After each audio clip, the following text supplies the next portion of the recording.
Hello, friends. This is Dave Hurwitz, executive editor at ClassicsToday.com, here with the next in our ongoing series of Klemperer edition things, the Warner Classics, formerly EMI boxes. Hopefully there will be a big Klemperer edition one of these years. But in the meantime, we have these boxes, some of which I suppose may still be available, hopefully, some of which probably are not. This is the Sacred Music box, which naturally does not contain all the sacred music because the Brahms German Requiem is in the Brahms box. And you may say, well, it's not really sacred music in the sense it wasn't written for a liturgy or service, but then again, neither was Handel's Messiah. So, what are you going to say? We've got 4 works in here on 350 discs. No, it's 8 CDs. 8 CDs. You got the B minor Mass, the St. Matthew Passion, Handel's Messiah, and the Missa Solemnis. Now, 2 of these are classics and very, very famous and have always been regarded as such. 2 are more controversial, and I'll bet you can guess which ones they are. Anyway, it's the St. Matthew Passion and the Missa Solemnis that everybody thinks is great. Well, not everybody. Some people think they're too slow or too heavy or too this or too that. They're all wrong. Their opinions are irrelevant and ignorant and meaningless and not worthy of consideration. So let's just get that out of the way immediately. The St. Matthew Passion is incomparably great and gaunt and austere and unsentimental. And if you're feeling like a penitential Lutheran on Good Friday, it's just the ticket. And all of us have our penitential Lutheran moments. So let's just get it out there. And when we have one, that's the performance we're going to listen to. Sorry, had to turn the blower from the heat off first so that we don't have this whooshing sound behind my own whooshing sounds.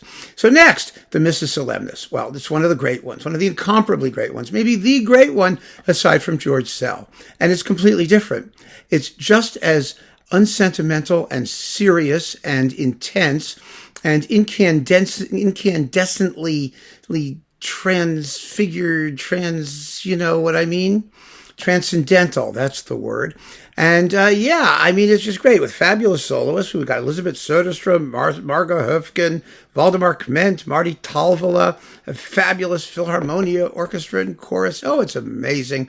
And along with Sell and a couple others, it's just one of the great ones. There's no question about that. Now, we have to talk about the B minor Mass and Handel's Messiah. Klemperer, very interestingly, was really a pioneer in what today we would call, period instrument performance. But he was that way in the 1920s and 30s. He preferred small forces, similar to those for which the work was written. Similar, not crazy, identical.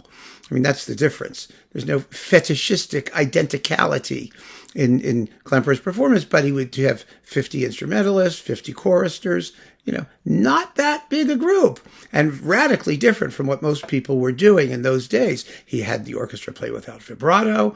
He was very, very particular about demanding the best choral execution. I mean, he really was. The choruses were the thing. And he wanted them to be completely transparent in the way he made woodwind sounds transparent in his orchestral performances, and perfectly balanced. And so, from a point of view of choral singing, these are amazing performances of both the B minor Mass and Messiah, and they're similar. They're similar in their approach. I think they're wonderful. Yes, they're slow. They're slower than we're used to. But so what? I mean, what matters is not the tempo. What matters is the momentum. And they have the momentum. They have the momentum. They have the clarity. They have the definition. They have the accent. They've got all of those things. And that justifies the tempo. And God forbid you should actually understand the words or be able to hear them. Oh my. Who would have thought, right? Even period instrument performances, especially the lickety-split ones where it all just becomes a muddle. Not here. Clarity is paramount, and the soloists are amazing. In the B minor Mass, who do we have? We have Agnes Giebel, Janet Baker, Nikolai Gedda, Hermann Prey, and Franz Cross. I mean, come on. It doesn't get better. And the BBC chorus was specially trained to do this work for him. I mean, that was a major, major thing with him. And he was very, very happy with his performance. Klemperer was. He really was. And I take his word for it. Now, Messiah has Elizabeth Schwarzkopf, Grace Hoffman, Nikolai Gedda, Jerome Hines, and the Philharmonia Orchestra and Chorus. Again, it was considered somewhat radical in using smaller forces. It was a harbinger of things to come, but everything else is Klemperer. And either you like the man's approach or you don't. I think his approach is timeless.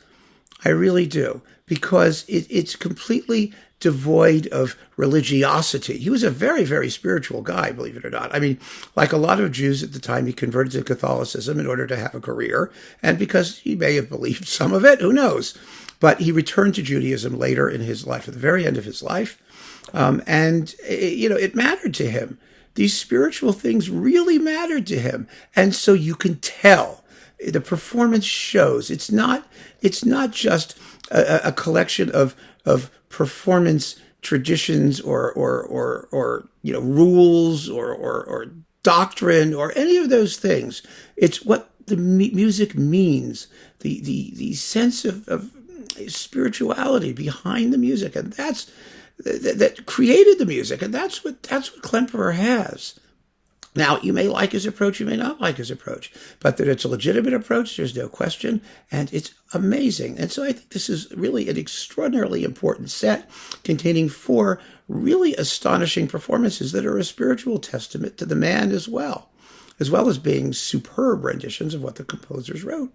The feeling is there, the sense is there, it's all there, and it's all in here. So keep on listening, friends. Thanks so much for joining me. Take care.